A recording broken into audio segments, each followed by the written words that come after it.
Melvin Toma kien qalli li Keith Schembri u Jorgen Fenech kienu kummissjonaw il-qtil ta' Daphne Caruana Galizia. Hija din id-dikjarazzjoni illi għamel taħt ġurament in-negozjant Johan Cremona li fil-qorti irrepeta dak li kien qallu Melvin Toma meta 8 xhur wara l-assassinu ta' Daphne Caruana Galizia, il-middleman kien iltaqa' ma' Cremona li hu sieħeb fin-negozju ma' Jorgen Fenech. L-istess Cremona jgħid li Keith Schembri f'Settembru li għadda kien ċempillu ippanikjat biex jagħmel malaj kuntatt ma' Jorgen Fenech. Dan seħħ ftit tal-ġimgħat biss qabel l-arrest f'Portomaso.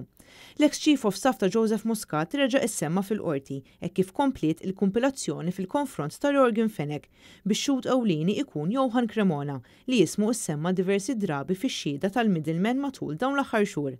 Cremona jaħdem fis-settur tal-gaming u mill-2011 kien business partner ta' Jorgen Fenech.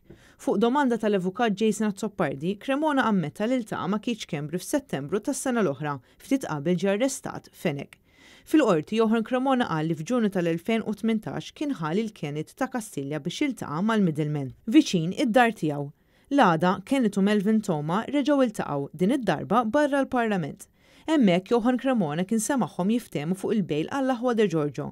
Fil-qorti Cremona sqar illi kien f'dak il-mument illi realizza fiex daħal. Fil-waqt li jsemmi wkoll il-Chris Cardona bħala dak li kien se jħallasom 400,000 euro u kien lest joqtolhom jekk jitkellmu.